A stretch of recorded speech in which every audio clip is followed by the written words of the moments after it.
Okay, today on the podcast, we are going to talk about a growing number of former megachurch attendees quietly walking away. Okay, now let me preface this, all right? I hate differentiating between megachurch, medium-sized church, small church. This is actually some things, but I think they're interesting. That's why I want to talk about it. Some things that came out of a Reddit post. Okay, so you have to take the source here. This is a Reddit post.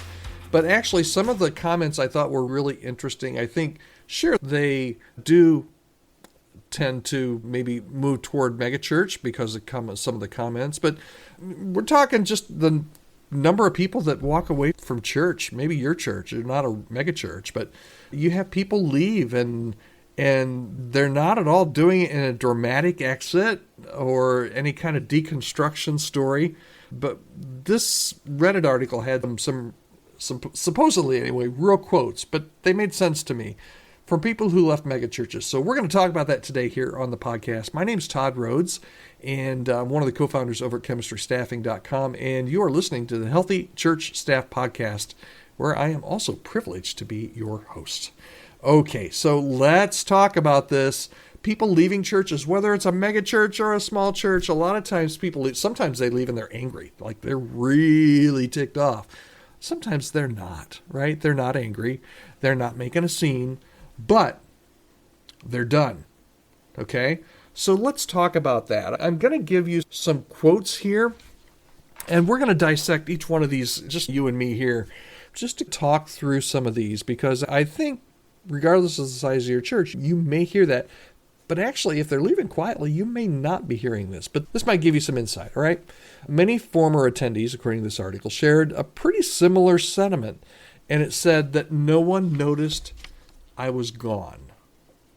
Here's the quote. No one checked in when I stopped attending after 5 years of weekly service. Okay, let's be honest here.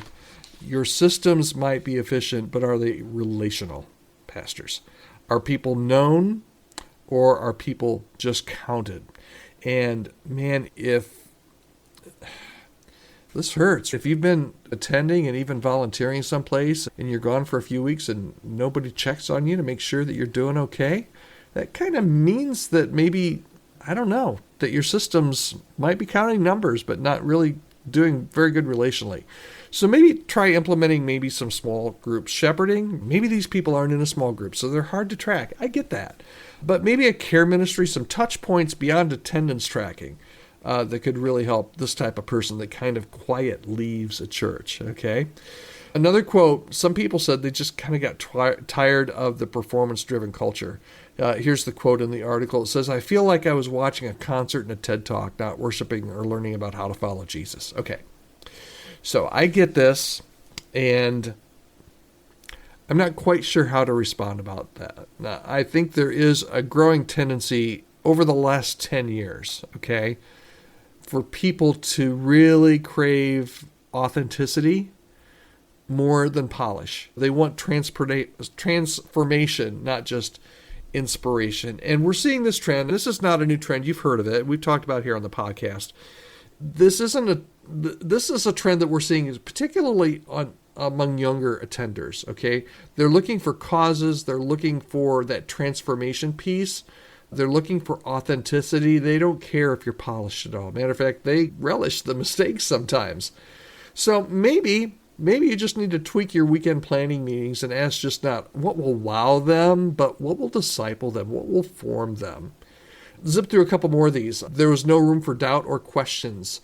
One of the quotes was, every sermon ended with an answer, and I needed space to wrestle with the questions. And I think this is a cultural thing, right? You need to stand firm on the Word of God. Absolutely, the Word of God doesn't change. Culturally, though, people are having a lot of questions about how to live out their faith. And sometimes we need to give them a little bit of space to do that. So maybe you need to create some safe spaces for some of this theological curiosity rather than just dictating, hey, thus saith the Word of God, which it does.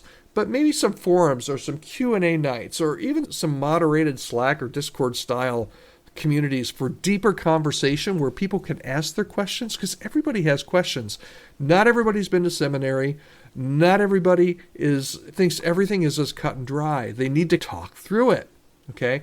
So maybe that's something you should consider. A couple more of these, I think. Let's see. I couldn't get involved unless I was a clone. Here was a quote.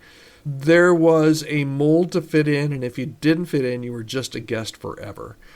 Yeah, I think the larger the church is, the harder it is. Going back to one of the first questions, the harder it is for people to find their place and for people to actually fit in.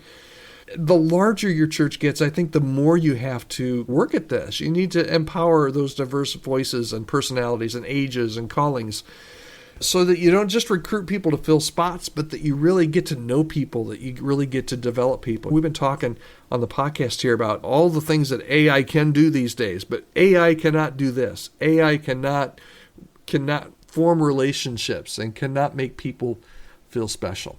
Okay, let me do one more here. I think I've got more, but we're running low on time here. Leadership felt distant and untouchable. Okay, I think obviously, yeah, this happens in larger churches where if you've got 1,000 or 3,000 people, it's really hard for people to connect.